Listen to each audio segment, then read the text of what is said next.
I've gone out. I've seen albino ones. There's redwoods out there that are completely white. Wow. They're super cool.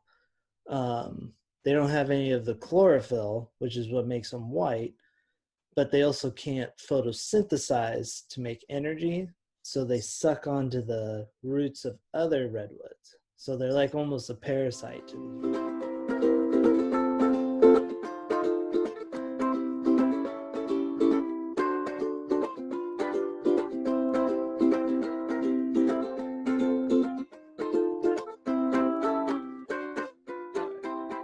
Ready? Clink. Clink. You I didn't hit the, do the freaking screen again, I man. hit the microphone. I was going for the noise. Oh And my gosh. I went for the microphone. I wanted to give the people the glass on the microphone. Just Photoshop it. We'll get it. We'll get it right. I'm not like a wizard at this shit here, man. Come on. We have a thing. I know, but I was thinking podcast ears. People won't see it, but for you video watchers, you can definitely. That's why we say clink. You can see the fail. We always cheers glasses when we begin, because we like to sit down. We enjoy each other's company and just talk about the beautiful things like nature. And I went and I wanted to clink the microphone because I'm reaching out to the podcast listeners this week. You might be reaching out to the video listeners. Like, we're going to clink on the camera, but we're just grateful to be here. It's happy. It's stickers. I got stickers. Everybody, Wandering Ways stickers. What? Check them out. All right, that's all I got. That's all the BS free pub for the start. Get that out of the way, huh? I guess. But it's all exciting stuff, It's just fun. This is a fun thing to do, I like to talk about nature and all the fun things, Like, speaking of, I mean, didn't you just do some cool agate hunting lately? Yeah, I went agate hunting this morning here in Humboldt. For last week, I was up in the Oregon coast. This week, not. I'm back in California, only for 2 more weeks though. Also for the listener or the watchers, I don't have my big beard anymore. I was accusing him earlier. I was like, dude, you got that Cali surfer vibe. And it's like, no, I like that Pacific Northwest, got the beard. I'm from the trees. We're looking for Bigfoot. We're going to find Bigfoot. Is not coming back. The beard is not coming back. But this isn't the Bigfoot look, man. We're out there, we're searching, we're hunting, we're looking, and you're just... The big beard annoys the hell out of me, so it's not coming back. Right. But back to the agate hunting. Did that here in Humboldt. We go up to a spot. I'm not going to tell you where it is in case I ever do come back and want to do agate hunting. I don't want a bunch of people going to my agate hunting spot. But it was a decent day. Rock piles are not phenomenal. But I got a nice little handful of agates. I had one little spot today. They were everywhere. Most of the time I have to work, but this one spot, like the whole time. I think I got like 20 just in one little area. What do you do with agates? I got a bowl that I keep all my agates, cool shells, special things that come to me when I'm on adventures. I find different sentimental things I'll put in that bowl. What do other people do with agates though? Oh, other people, they'll put it on jewelry, have like a ring or a necklace. Oh wow. Stuff like that. They're cool rocks. They're not worth anything, but they're just cool rocks. It's fun, something to do. Get out, go on the beach. It's a nice foggy Pacific Northwest day, so it was worth the trip as always. Oh, nice, awesome. Yeah. So, what did you do this week? We attempted this back in May. We attempted the medicine wheel with Matt and Jared, and we came up short. But it's actually quite interesting because, we actually drove up there in the snow, and we were probably a quarter of a mile away from the parking lot to the national parks, national forest service, area where you can park your car. They have a visitor center, it's a really small visitor center. I mean, it's like I don't think like 2 or 3 people could be in it at once. It's kind of small, but they have that, and then you actually walk about a mile on this like mountain ridge to this other mountain peak where it's at, and it's a really cool experience. And I I want to say it's similar to like a pilgrimage, when you see people in like Rome or Mecca, in those like holy places, when they treat it with such respect. Um, and then you have the tourist mixed in there as well. Oh, I feel you on that. But it's still the tourist is giving the respect because they know what it is. Yeah. And I mean, it's an 80-degree day, beautiful day. I'm in my flip-flops. I'm walking up this dirt trail because they even have it's actually a car path. It's wide enough for a car to go up. Because like the elders and people who go and pray at this, they can't walk the whole mile up there, so they do that for special ceremonies and whatnot. And it's just beautiful, perfect, and it felt like one of those moments. You're up on the top of this mountain, you're thousands of feet up in the air, you can see for miles and miles and miles all around you, and it's just this beautiful Wyoming day, and you're just walking, there's the flowers, the birds chirping. I didn't see much other wildlife, but I mean, there was elk when we went up back in May, in the snow. It's just, it's one of those things and then you see the native families that are going there for spiritual reasons. You see the prayer bundles, the sacred bundles. We've talked about that in South Dakota, and with the Devil's Tower in Wyoming, Yeah. and just the sacred things that you see. And it's just one of those places, and it's kind of off the trail. There's people who see it because they go to Yellowstone, they take that highway through the Bighorn Mountains. Some people cut up on I-90 and go through Billings, but it's one of those ones that it gets missed, but some people see it, and it is off the trail. It's a beautiful drive. It's worth it. It's peaceful. It's one of those places. And then the Medicine Wheel itself, it's really not that big, but the fact that it's up on top of this mountain and where it's at on this mountain, they say that the ground is some of the oldest rock in the Rocky Mountains. Like the peaks of those mountains are some of the first, when the mountains are first being created, some of that. It makes And sense. it's nuts that those features, and they can find them all throughout. This is one of many of these structures they found throughout the Rocky Mountains, that are these wheels. And what's really interesting is the spokes of these wheels, because they kind of look like a wagon wheel. Yeah. The spokes of these wheels line up with different like celestial events, like the summer solstice, winter solstice. And many ancient cultures around the world had similar things with that, and with the celestial objects. They communicated with the rocks and the stars and all that, ancient Egypt, etc. But it's just like it's one of those places. Yeah.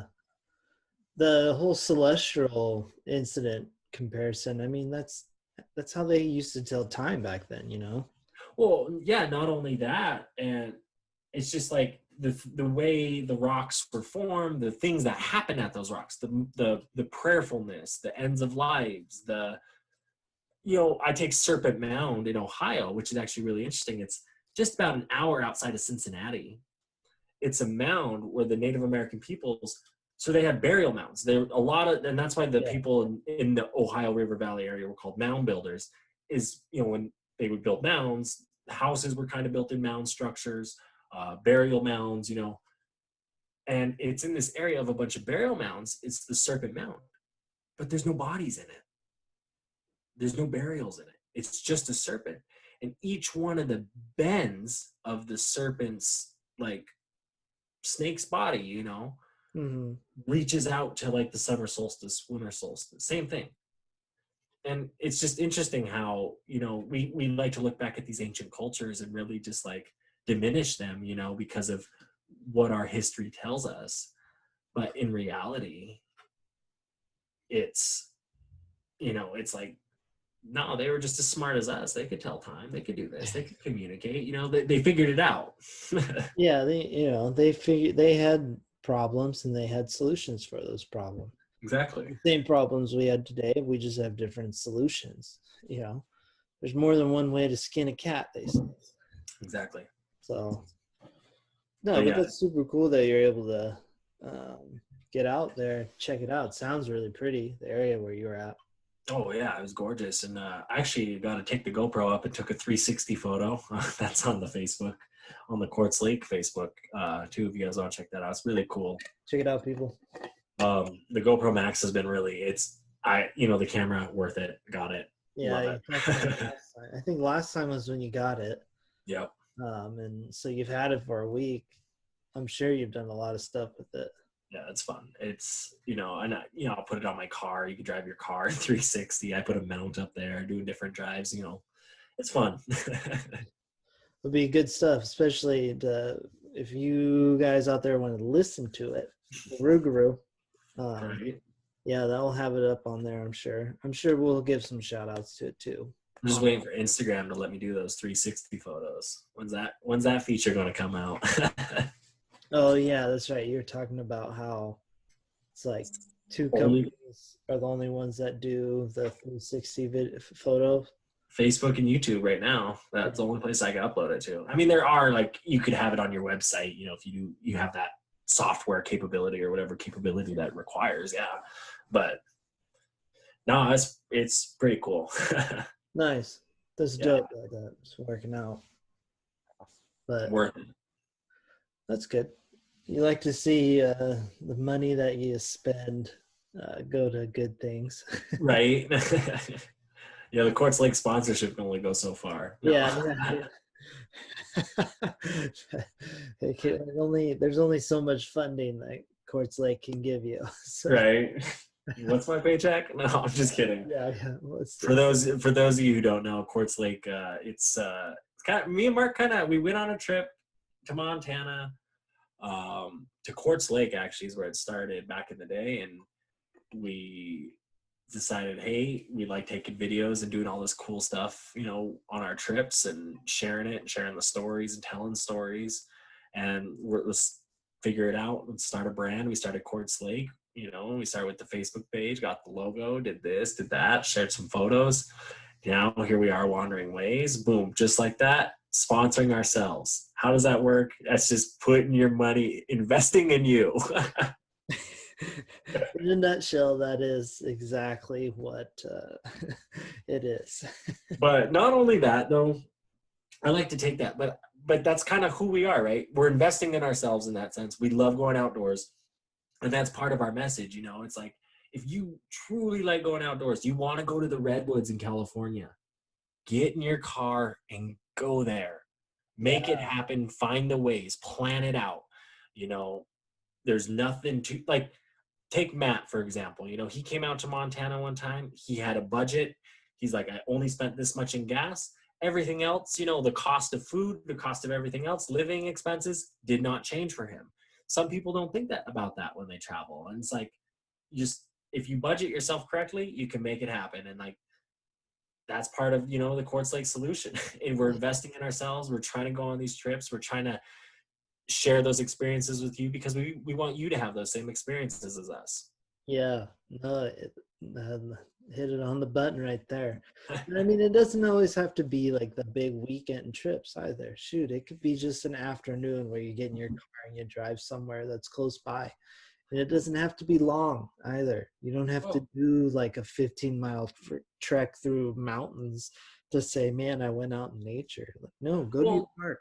Not only that, you're right. And I take this, I used to work at Cabela's in college as a way of, helping pay for college. And when I was doing that, I would see people eat in the cafeteria or the workroom. I shouldn't even call it a cafeteria. It was a microwave. There's a microwave and two vending machines, really, and they're sitting there, and it's like, you sit, you eat the same lunch every day, you watch the same ESPN or whatever's on the TV every day. Like, you get in that routine, you get in the habit, and you sometimes you want to kick that habit. And part of that, it's like, what I did is like, yeah, I'd have my days where I eat in there with someone, talk with them, whatever. But the next day I would drive over to the river, the Yellowstone River, the longest free flowing river in the United States of America, that does not have a dam on it. And you can just go sit at this park and I watch the geese, eat my lunch, watch the geese, you know, change it up, experience life, experience nature. And just being out in it for 5 minutes, 15 minutes, it's like, wow, I'll get in the days where I'm working hard, I'm indoors working because, that's what pays the bills. And I just need to say, hey, I want to go take a walk around the block because I want to go see the birds. I want to, just get out and see and feel the fresh air, breathe it. And I don't think we do that enough. And that's something, if we could get in the habit of, it'd be really nice. It would be. It would be way nicer. Not only that, it's good for you. It's good for your neuroplasticity. Switch things up. Get outside. Get in that nature. Get a little bit grounded. It's good for you to do those kind of things. Oh, exactly. We're not made to be in these concrete boxes for our whole lives. We were made to be touching the ground. Well, which is interesting because, like, you take things like our magnetic fields and the way our us as humans generate it, in accordance with the Earth and the way the Earth does it. If you really look at it in like that perspective, it's interesting. Yeah, when you are trapping yourself off from that, in a sense, and it does affect you. Like I don't know, like I crave being outside. Like this weekend, I kind of got screwed with work, so I had to dedicate one of my weekend days to just working. And I said, but the other day I'm going to go do this medicine wheel, and part of that, is doing it the right way. Yeah. It's like getting outdoors. Even, I'm going to go make it happen, and that's part of it. Is like go see the places you want to see, but also figure out a way to see all the places you want to see. And that's what makes it exciting, and that's what forces you to do it. And that was part of my thing, is like I didn't see the medicine wheel, I forced myself to do it. Yeah, no, that's huge. It's forcing yourself to get out, even if it is only for a little bit. I mean, shoot, I do. That's why I went ag hunting today. There you go. It's not crazy. That's why I went on a bike ride yesterday here in Humboldt. Just getting myself outside. So I took my dog for a walk today. Something as simple as that. Getting outside, enjoying it, all that fun stuff. Exactly. But I am here in the Redwoods, and I am excited to do some of my last Redwood adventures before I'm out of here for I don't know when I'll be back. I'm thinking of hitting up Fern Canyon here soon. And then, and people, if you don't know what Fern Canyon is, it's like this little canyon kind of, and there's just ferns all up inside the canyon. It's super cool. If you need a really good visual of it, watch the second Jurassic Park Lost Worlds. They filmed part of it in that canyon. But not only that, next week you are planning to come to the Redwoods. So Correct. we go and see literally my favorite tree, Hyperion. And if you're not familiar with Hyperion, it's the tallest tree in the world, not the largest, which is General Sherman down in the Sequoia, but the tallest tree in the world.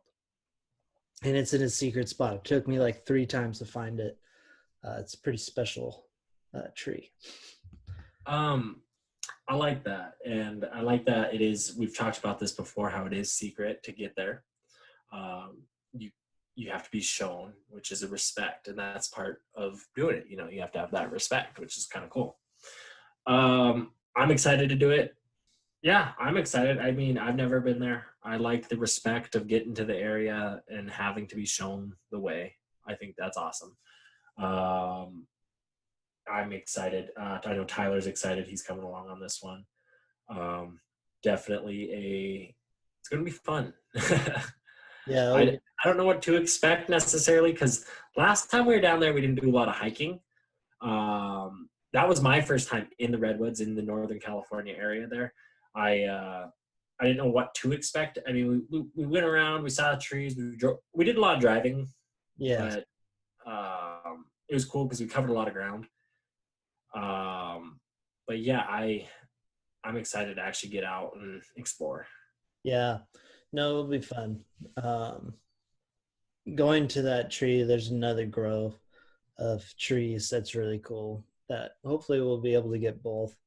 Kind of depends on the path we take to get into Hyperion. There's a short one and there's a long one. And I don't know if we can get into the short one because it all depends if the national park office is open or not, and they might not be because of COVID. Interesting. Yeah, that'll be a bummer, but we'll still be able to get to the tree regardless. So I know how to get there. I at least know how to get to the spot to then get there. So Well, good. yeah, that's all that matters. And Good. hopefully we can see both of these or the tree grove because that's super cool. That area really makes you feel like you're in a fairy tale like land. Like you'll go and you expect to see like the Keebler elves making their fudge. You expect to see like Ewoks, or you expect to see like Peter Pan and the gang and Twink or who's the fairy in it? Um, Tinkerbell. yeah, Tinkerbell. You know, you expect to see all that in this like area. So Oh, nice. I'm excited. I'm excited. I mean, you've seen it in the movies, but the movies are the movies, right? Like you see the big tree and you're just like, that's Photoshop. That's what. But when you're actually in them, and like that's, I mean, the last time I was there, the experience I had was just, I drove a car through a tree. yeah, Like what? yeah, yeah, right. It's like, like who's to say we're not ants in that sense? Like those trees are huge. I know. And redwoods are more known for being tall, not necessarily wide. That's Yeah, why I really want to go to Sequoia and see those giant trees. I mean, I'm excited. I'm super stoked. I am ready for this trip. And I feel like we're camping different places, huh? Yeah, hopefully. Well, maybe. Most likely. You're in charge of that one. I know, but yeah, I'm in the middle of moving all my crap too, so Nice. um I'm We'll figure it out, yeah, guys. yeah, there that we'll be fine. We'll be fine. So, I'm not worried. yeah, good. But yeah, I mean, you've lived down there for a while. I mean, what was your experience, I guess? You said we were talking earlier today. You said you went down there when you were a child, Yeah, I was a and wee lad. but you don't really remember it. Yeah, the only real thing I remember is I think driving through one of the trees. Um, But, all right, so it's like a tunnel at that age. yeah, What you're feeling. but you Uh, don't feel the awe of the trees, you know. yeah. Um, My question is, when you went down there, oh, because I one guess of the first time I might have actually lied. The first time was with Vince when Vince and I did the road trip, yes, which was only like a month and a half before I moved down here. yes. So it's like same time, just What was it like? oh, it's something else. It's something else. Um, and it's hard to put into words. I've tried putting trees into words, and it's hard. You have to see them to like really get it. But when you go through, you do definitely feel like you're in another world. Mhm. Why they filmed part of the second Jurassic Park there, I get it. You kind of feel like you're gonna see a dinosaur. But I mean, I look at that too, right? And those trees were around when the dinosaurs were around. Like they were probably that tall. They were probably in those areas, same similar. You know what I mean? So like in Yeah, perspective, the height is normal. The creature isn't there. yeah, right. But I mean, you also at the same time, I mean, you definitely think Bigfoot's out there. You definitely think Right? Bigfoot's out there. But I mean, when you're going through it, you definitely understand why people make fairy tales, like where they come up with these ideas. Because it's these kind of forests, and it's kind of like Interesting. yeah, it's a really cool feeling, you know. I've lived here for 3 years, so I've gone out. I've seen albino ones. There's redwoods out there that are completely white. They're Wow. yeah, they're super cool. Um, they don't have any of the chlorophyll, which is what makes them white, but they also can't photosynthesize to make energy. So they suck onto the roots of other redwoods. So they're like almost a parasite to these redwoods. How common are they? Do you know? They're really rare. They're Oh really wow. rare. When I was looking at the list of them, there weren't very many, and they're Wow. hard to find too. There is one that's pretty easy to find in general. It's like right on the Avenue of the Giants. So Oh wow. yeah, it's not hard at all. We'll swing by. Yeah, I mean, maybe it's We'll kind swing of a by. drive We'll, because we'll you have swing to by. go south, but Oh, I think that would be a good idea because if you go south of where Mark is in Eureka. If you go, well, McKinleyville, but yeah, yeah, Eureka for those of you listening. If you go south, that's one of the main trees you actually drive through in the redwoods. That's one of the like picturesque ones you see. I think it's the Chandler tree, yeah, uh, and it's really cool. I mean, I think it's something that everyone who goes down there should do. Um, Definitely, it's interesting. It's really cool if you've never experienced a tree that big. I mean, I remember going to Oregon State, and there's two trees on campus there that were big, and looking at those and being like, "Wow, those are big trees," and they're not big compared to these ones, which is yeah, which is like, wow, something to think about. yeah. And that's why Hyperion is so special. And that's one where I've struggled to put into words because I tell people how amazing and striking it is.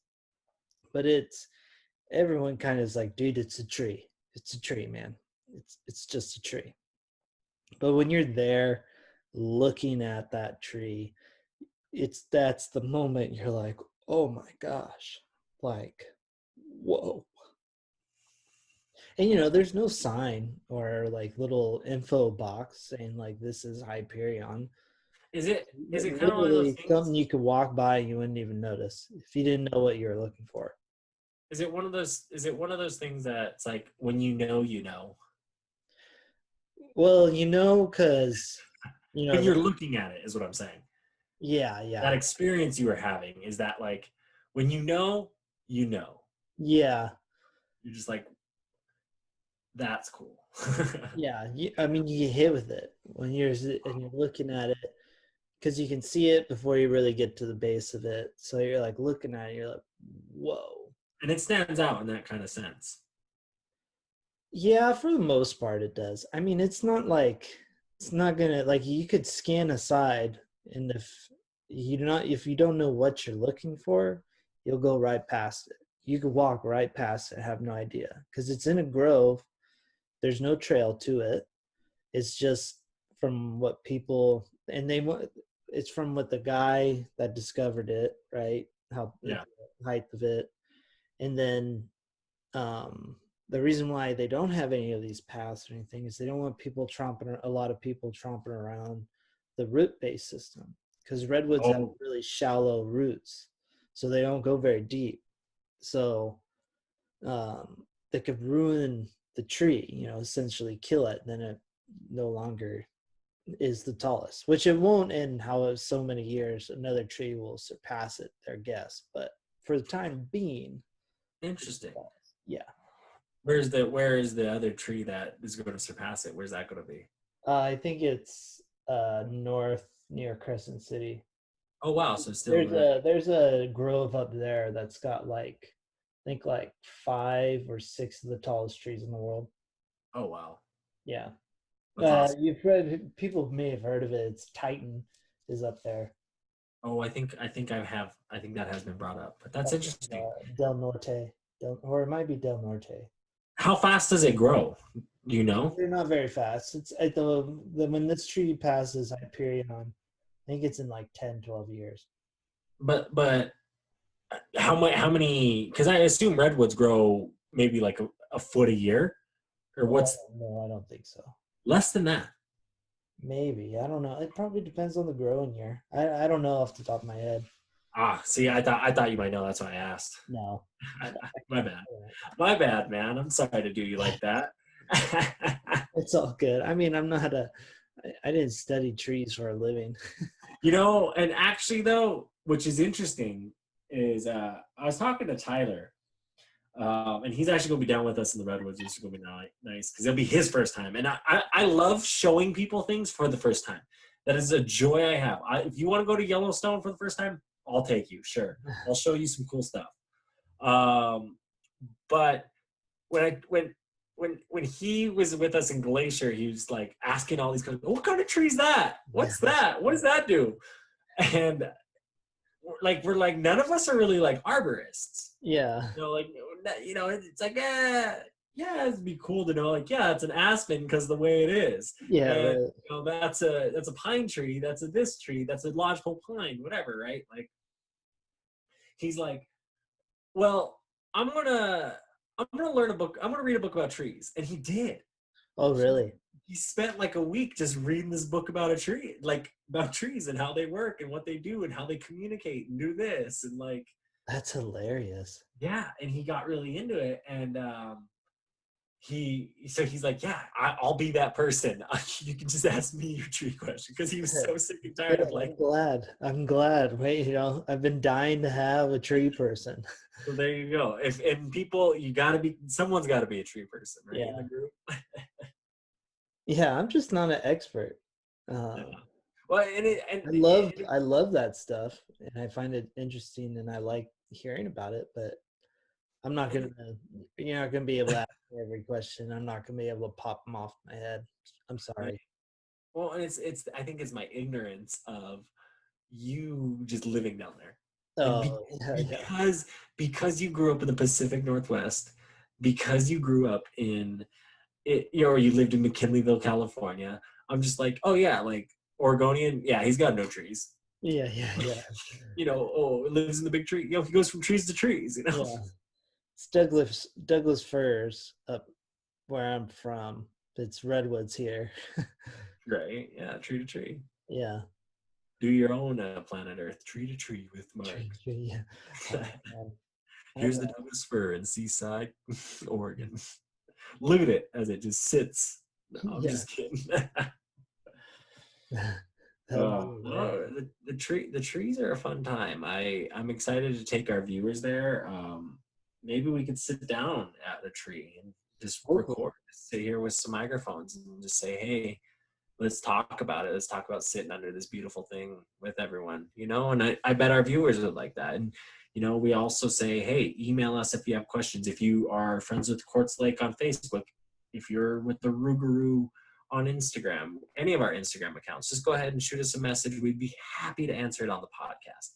Talk about, your questions you have about Mark living in the Redwoods. What about the Redwoods, We'll answer them. We'll talk about the Douglas firs in Seaside, Oregon. Mark will get you firsthand. He will take that photo of him with the Douglas fir, just caressing it in his hand. He'll do that. We will record Lake Wandering Ways podcast. We will deliver. So, Yeah, we gotta might throw be it able out to there. do something a little special for, you know, each of our listeners. But if you do have questions, please do. And again, if you have any cool adventure stories, maybe you are an arborist and you want to come in on and talk about trees. Email us at wanderingwayspodcast@gmail.com. Wandering, WANDERING, ways, WAYS, podcast, PODCAST, at gmail.com. GMAIL, if you don't know how to spell. .com. Right? Not .org, not .net, not .gov, not yet. No, I'm just kidding. Yeah, but please do. Um, we would appreciate it. And I mean, if you're cool, have me on. Yeah, Get exactly. somewhere and teach us about trees. Well, we love having guests on. You've seen them in the past. You've seen them before. You know, we've hinted at some future park rangers that might be on. Or We've yeah, hinted, other interesting, fun people that yeah, you know. photographers, all sorts of interesting folk Mhm. that do all these cool things. And it's like, you know, that we talk about that. It's like we want to be there firsthand with you guys. We want to deliver these podcasts from where we can about the experiences we had. We want to sit up in the Beartooth at 12,000 feet and just sit there and take it in and Mhm. share that with you. You know, and that's part of it. You know, and tell you to go do it because it is worth it. We've done it. We love it. And let's make it happen. Yeah. And I mean, because we will be, or you guys will be coming to me here in the Redwoods, and we'll be having someone different other than just Zach and myself. We might even have his brother Tyler come on and talk about his experience in the Redwoods after we're done here in going on our adventures, which would be super exciting to give you guys the like first time user experience because it's easy to hear it from someone that lives in the redwoods, right? You want to hear it from the person that hasn't been to the redwoods. Well, If and you exactly that first, I think that's the best way to explain it because if you can capture that in the moment, that experience of I've never been here before and this place is different, it's cool, it's this, it's that, it's however I feel, you know. And that's what I mean. That's what I mean. That's why I really loved when we had that trip in Yellowstone. Same kind of experience with people that have never been there before, and do experience that with them. The sitting with the buffalo as they eat the grass. You know, I'm curious to see what that in the redwoods will be for Tyler. You know, mm-hmm. and I want to experience that, and I want to share that with everyone because I think I feel like those are the moments. Those are the moments worth capturing. Those are the moments worth sharing, and those are the moments that are going to get you to go out in nature and experience the same thing. And I think that's part of it. Yeah, Yeah. yeah, no, for sure.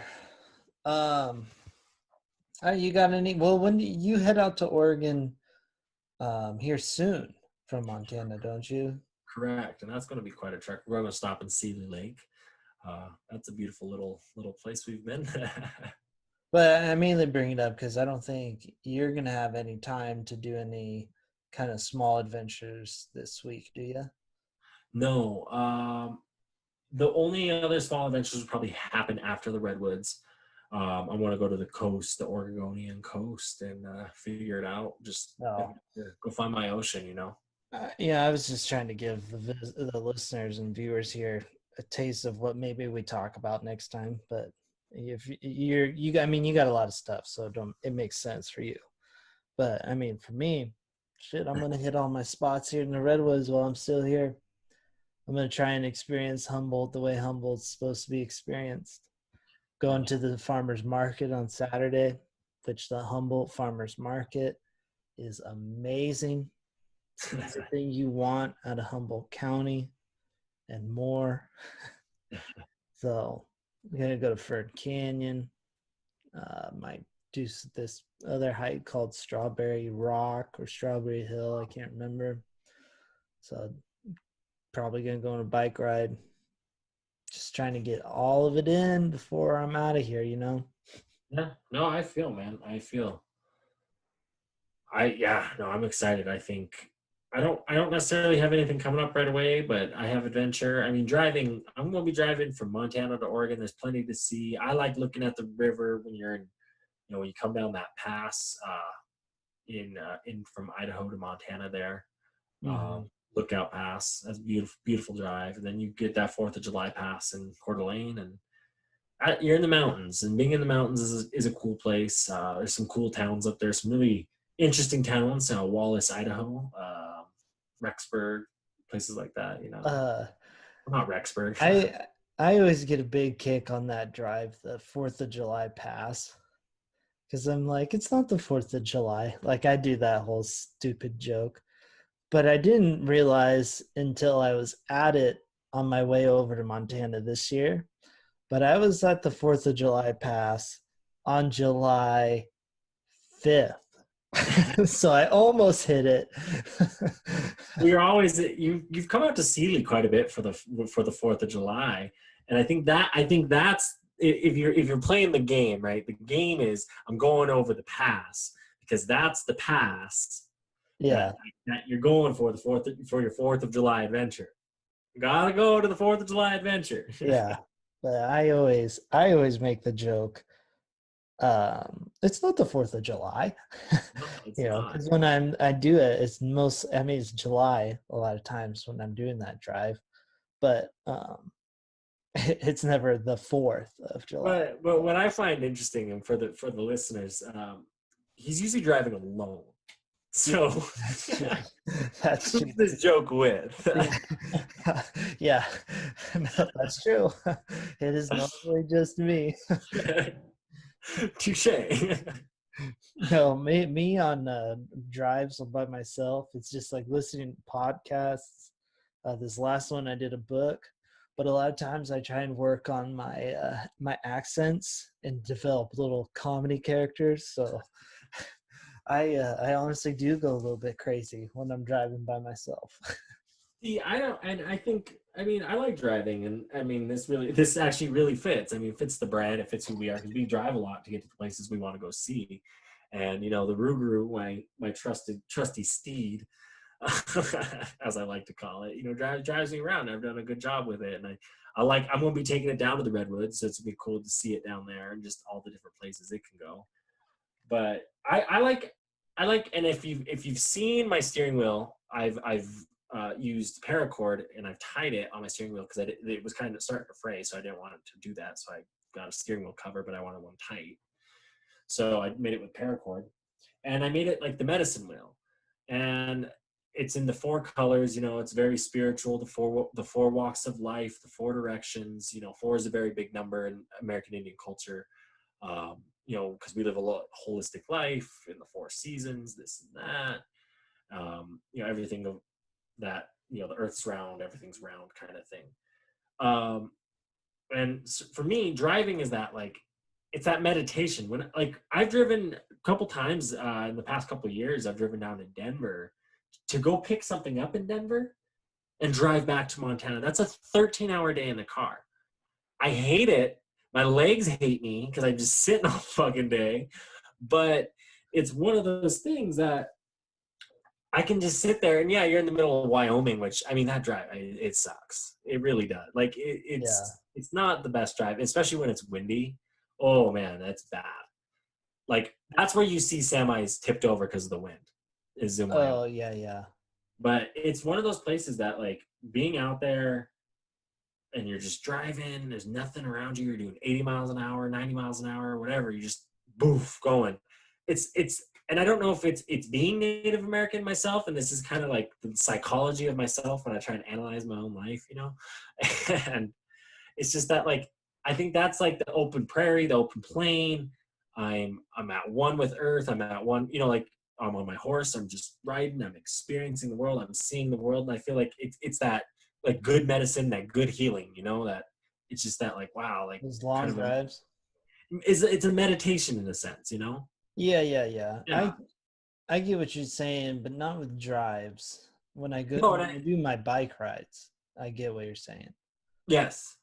Yeah, and it's different for everyone, but that's kind of Yeah. it for me. That's why I can get in a car at you know 1 in the morning and drive for 13 hours, or I can get in the car at you know what I mean. I can do that, Yeah. and I don't fall. I can't fall asleep in cars, which that's just my own thing. But it's one of those things where it's like if I'm ready to drive, I can drive. I love it, and it's just like I say, it's good medicine. Yeah. Man, I do a lot of long driving, Yeah, but I hate driving. I hate driving. Hate being in a car. Yeah, yeah, but that goes to I don't think we deserve to be in these boxes. right. No, Yeah. it's a metal container. No, Yeah, we're not made to be in these boxes and stuff. We're made to be out moving our bodies, no, motion, potion. I get you, my man. I get you. It's finding your adventure, finding your nature. Yeah. But I mean, driving is necessary to get. You got to get to the place. How do you get to Arches National Park and go see Delicate Arch? You got to get in the car and go there. Yeah. So, And I that's see the necessity or the luxury. It's not necessarily a necessity. It's a luxury. I see the luxury of having the car. yeah, it is, and it really is, and it's something that we don't think about a lot. We take it for granted. Even look at like 30, 40 years ago, cars weren't that as reliable as they are now to get us places. No. So we can't adventure as much and as far. Same with the plane. We want to go to it's accessible now. And it's worth it to access it. I think that's our right as humans to do to this earth is to see it, but to respect it and to keep it alive because it'll keep us alive in turn. Like it's doing the right thing, and I think by seeing it, it helps people do the right thing.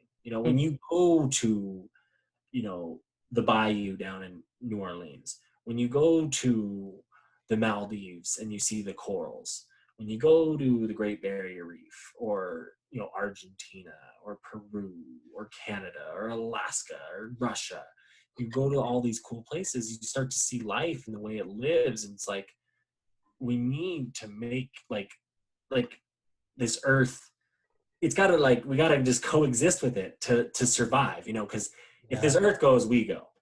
And like society's shit at that point. It never existed. So in order there's that kind of cliche t-shirt around. I think there's hats and stuff and stickers and all that too, but I've seen on t-shirts a lot lately that says there's no planet B, and that's true. There isn't a second planet. Everyone keeps talking like, oh, we'll get to Mars, we'll be fine, we'll just have Mars. Like we can't play that game. No. Well, and let's be real. What's going to happen first is we're going to run out of time and we're going to build a spaceship. People are going to get in a big spaceship, and like you see like these movies, like what's the McFarlane one that not Ozark, but the one where he's a space captain, and it's like a big city. It's 250,000 people on a spaceship. Yeah. It's a city. They have parks, they have life, they have jobs, they do this and that, and I think that's essentially what life will come to, and why there's this great push to go to space is because because you can create those kind of societies in those worlds and deal with like the Earth's population and try and send those to other planets to survive. Like that's totally a possibility. Yeah, but I mean, I'm not going to planet like trash right now. But that's if you look at it, it's more of an escape plan. And if you look at like even Earth and people's theories of like, oh, this is how life started, we came from another planet, because there is that theory. And you use something like this where it's like, well, yeah, what if you had a civilized, because life's been civilized for thousands of years. It's been proven. They had tools, they did this, they had trading centers, blah, blah, blah, blah, blah.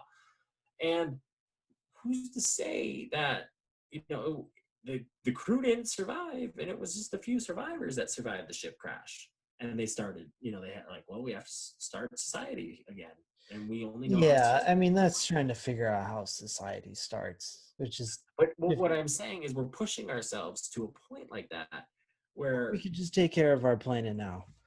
Well, that's my plan, but I'm just letting people know the other options. Recycle. We talked about cars today, but try and reduce the amount of driving you do. I'm gonna be honest with you. I'm looking at a Tesla for that reason, because I don't want to ruin the ozone, which is at this point in human life, this is one of our most crucial key things to survival. If we can keep that ozone intact, we will be around.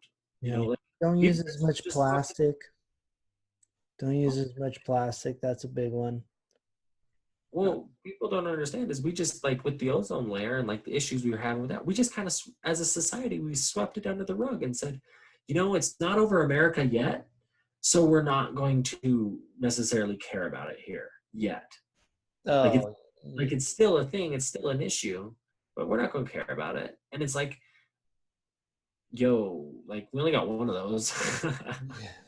Right. But yeah, I mean, no, we got to do, we treat this planet like crap. There's so much crap we do, from drilling all the oil to the mining that we do. Um, It's interesting. yeah, how some of this food is being produced. There's a lot, these factories pumping these chemicals and shit in the air. Kind of like Yeah, no, we do exactly. a really bad job at taking care of this planet, which is a bummer because It there's a really is. lot of cool shit out there, and it's important for us. Yeah, no, exactly. No, yeah, you hit it right on the head. Mhm. A lot of cool shit out there, but I think we're kind of coming up to your Reverend's final words here, huh? Yeah, no, it's actually not a bad spot to have the final words. So, do you have any final words, my guy? You know, wander your way wherever it may take you. Today it took us, we wandered about cars, we wandered about good medicine, we talked about the medicine wheel, we talked about the redwoods, talked about life, you know, and that's kind of, why we call it wandering ways, because we want to share with you these beautiful places we go. We want you to have that same good medicine we have. For Mark, it's going on a bike ride. For me, it's driving to these cool places to go sit up on top of a mountain and just look off into the vista and think, wow, you know, this is Earth. you know, like it's nuts. When you really put yourself into perspective and look at things and see things going by, and it's like life just goes on, Yeah. and Oh, you gotta just see it. And people don't. I don't think we see that all the time. And sometimes you just need to take a sit back. You know, I love it. I feel it, my guy. I feel it. what's the Reverend have for us? Reverend's final words of wisdom today is save the bees. They're dying at an alarming rate. You know, they may seem like they're harmless and they're not important, but they're super crucial. If you like, there's what I had to write a paper on in college. There's like 70% of U.S. agriculture relies on this bee. It's crazy, you know. If you like avocados, if you like almonds, that's all bees. Without bees, we're kind of screwed. So let's save the bees, and let's plant some flowers. Try not to promote monocultures because that just promotes disease and all those. But save the bees. Find Bigfoot. Um, It's the only way to save the bees. You got to find Bigfoot. yeah, and No. stay beautiful. You guys are awesome.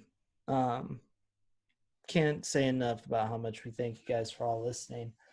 But anyways, with that being said, peace out, everybody.